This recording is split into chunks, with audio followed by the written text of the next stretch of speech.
Quantos céus existem?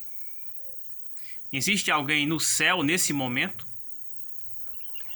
O céu aonde Paulo foi levado, arrebatado, seria o mesmo céu onde está Elias e Enoque?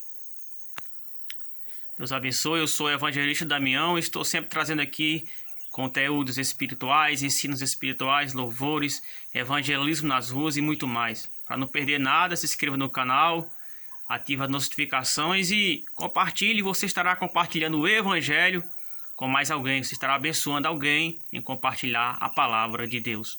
Deus seja louvado. Nós sabemos pela Bíblia que existe mais de um céu, ou existe vários céus. E eu queria trazer aqui alguns versículos bíblicos mostrando isso, para trazer base a esta conversa. A Bíblia diz aqui em Gênesis capítulo 1, versículo 1. E no princípio criou Deus os céus, veja, os céus e a terra, plural, céus. Eis que os céus e os céus dos céus são do Senhor, Deuteronômio 10, 14. Eis que até os céus dos céus não podem te conter, 1 Reis 8, 17. Veja, céus, plural, significa mais de um. Jesus orou dizendo: Pai nosso que estais nos céus, plural. Mateus capítulo 6, versículo 9. Jesus, o Filho de Deus que penetrou os céus. Hebreus 4, 16. Diz que Jesus penetrou os céus. Ele subiu acima de todos os céus. Efésios 4, versículo 10. Então já está mais que provado que existe vários céus. O apóstolo Paulo, em 2 Coríntios, capítulo 12, ele diz que ele foi arrebatado ao terceiro céu.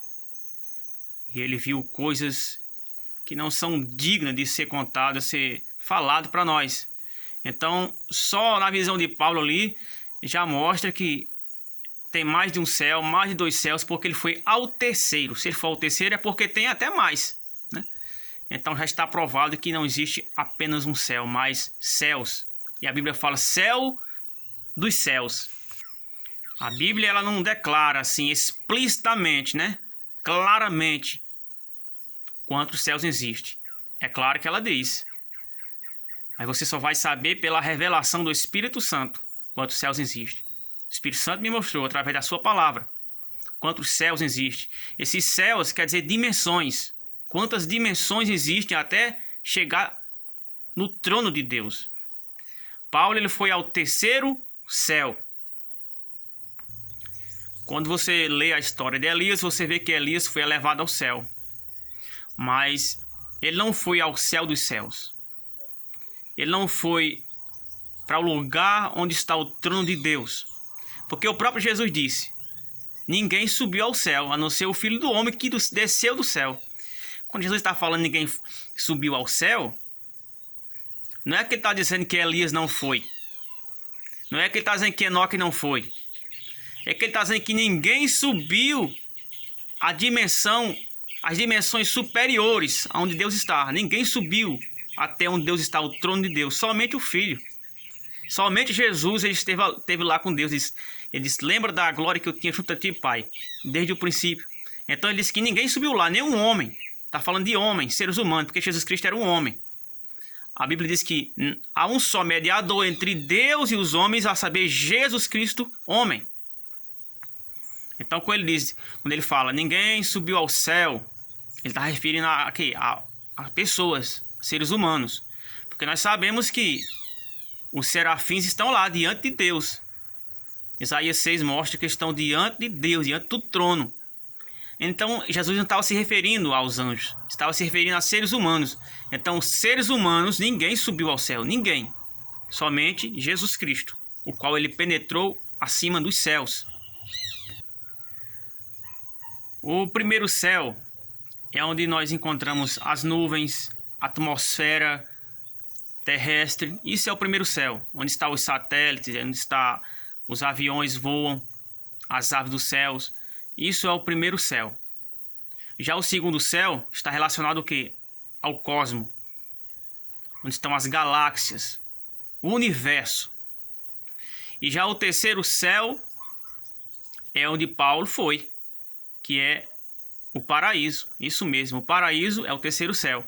Paulo ele deixa bem claro que foi o paraíso, que foi no paraíso que ele foi. Em 2 Coríntios 12, ele diz lá, Paulo, que foi arrebatado ao terceiro céu, e depois ele diz lá, no versículo 4, no capítulo 12, ele diz claramente, ao paraíso.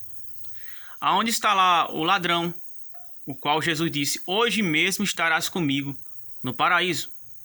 Foi para esse lugar que Paulo foi. Foi para esse lugar que Paulo foi arrebatado e foi lhe mostrado coisas que não são dignas de ser dita a nós.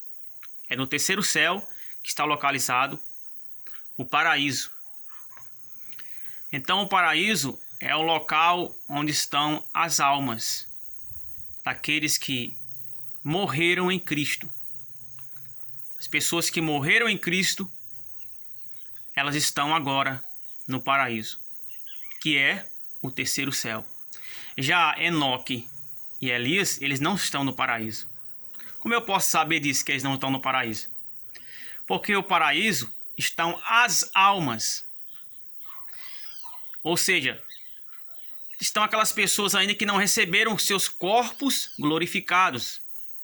Já Elias e Enoque estão em corpos glorificados. Você vê que Elias foi arrebatado vivo para o céu. Ele não recebeu ali, ele não provou da morte. Assim como Enoque também não provou da morte. Eles foram transformados. Um corpo glorificado.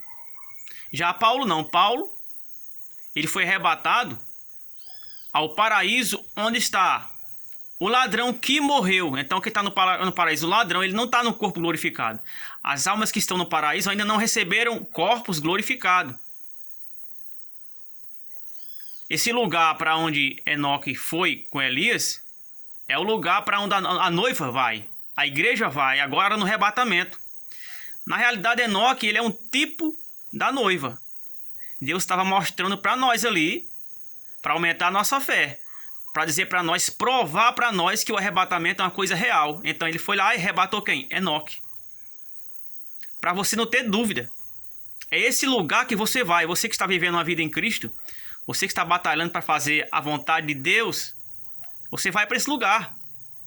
O lugar que Enoque está, o lugar que Elias está. Elias também mas é outro exemplo do arrebatamento ali. E mais uma prova viva que o arrebatamento será uma coisa real.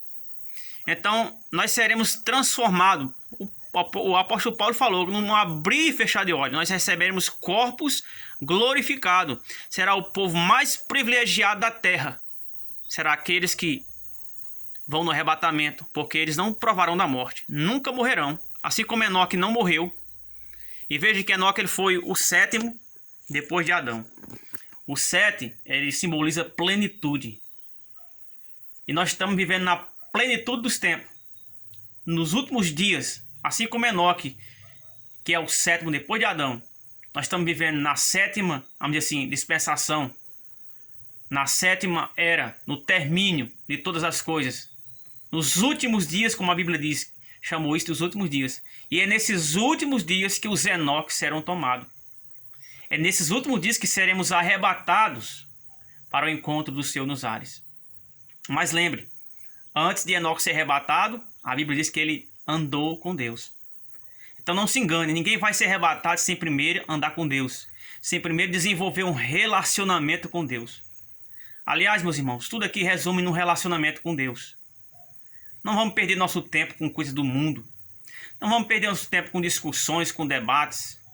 Vamos nos alinhar, vamos estar prontos para aquela hora que vai vir, o qual Jesus nos chamará, para que nós possamos estar prontos para ser trasladados.